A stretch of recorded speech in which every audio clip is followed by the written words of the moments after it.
I'm Sheldon McCray, and my presentation's title is Deprivation and Preservation, Cultural Survival in a Media-Driven World. This is my agenda, the timeline of my presentation. I'll start with my introduction, move to my connections with the stimulus, my problems, the culture I'm examining, my findings, solutions, my benefits and limitations to my solution, and my conclusion. This is my introduction.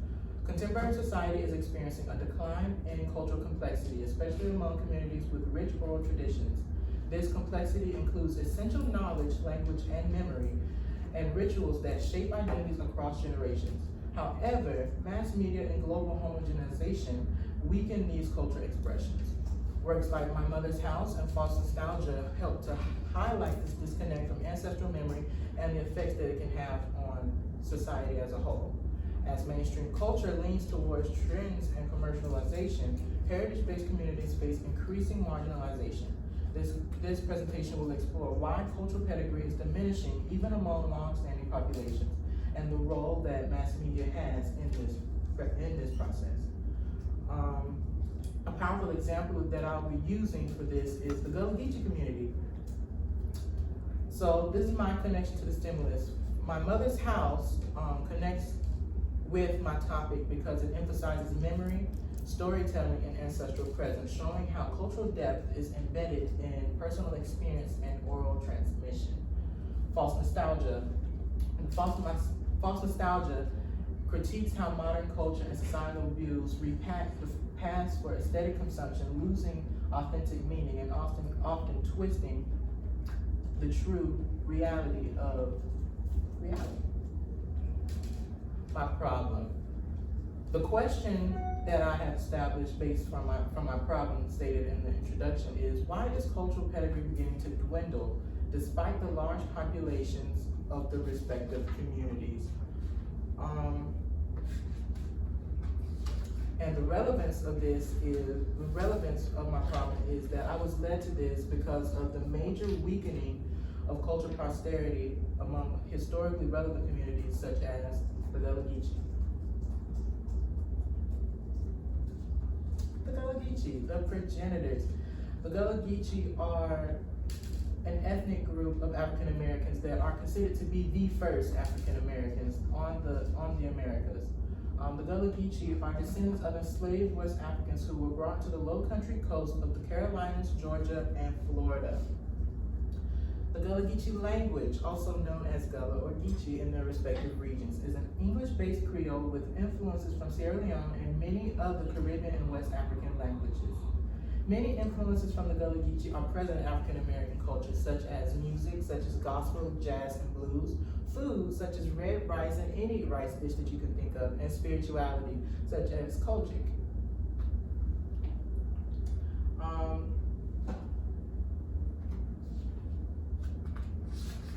My findings.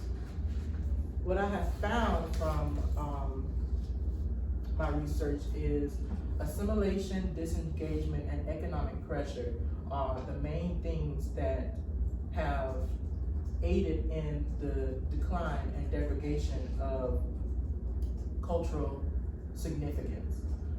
Assimilation, such as generations that have been pressured to integrate into white American norms with the price of acceptance and opportunity. Linguistically, behaviorally, and socially marginalized cultures such as the Gullah Geechee have been degraded or simply stated that they are not worthy enough to be integrated into the American society that we have now. Youth engagement. Younger individuals often prioritize trend culture over heritage, contributing to generational disconnect. Younger Gullah Geechee individuals are often more immersed in mainstream media trends over the traditional heritage that they have within their communities. And this weakens their connection to their ancestral traditions and their cultural education as a whole. Economic pressure. Many families face a harsh choice: prioritize cultural preservation or pursue economic opportunities that often involve relocating and assimilation. This economic this economic reality favors survival over heritage. Even well-intended visibility efforts like tourism or documentaries often romanticize the culture instead of empowering the community itself. Cultural ownership ends up in the hands of outsiders, and revival becomes surface-based. My solution. My solution lies in community-led revitalization. These are my key approaches to my solution. Oral tradition and storytelling. Oral tradition and storytelling events led by elders can create safe spaces for cultural exchange. These events strengthen intergenerational ties and restore pride. Culturally immersive education programs. Immersive education programs can teach the Gullah language and history using relatable modern tools such as videos, podcasts, and interactive workshops, which can frame heritage as relevant and not outdated. Youth engagement through arts, such as Gullah-inspired music, digital storytelling, and creative workshops make tradition accessible and expressive for the next and current generation. Lastly, media must be created by the community itself. Representation matters, but it must be accurate and rooted in lived-in experience. When Gullah people tell their own stories, it resists distortion and empowers the culture from within. These aren't just preservation tactics, they are acts of cultural resilience. My challenges and implications. There are always implications, strengths, and weaknesses of any solution. My benefits are such as reviving endangered languages and cultural practices, not just in the Gullah Geechee community, but in all marginalized communities that mainly focus on more oral or heritage-based transmission of knowledge. The strengthening of bonds between generations, boosting cultural pride and local autonomy, and giving youth a meaningful sense of identity and purpose. My limitations. Lack of resources such as funding, along with the overall generational disconnect and resistance to tradition. The promotion of homogenization and modern lifestyles. Resources are scarce and many community-led programs are underfunded. Some elders see technology as a threat, while some youth see it as an opportunity and view tradition as irrelevant.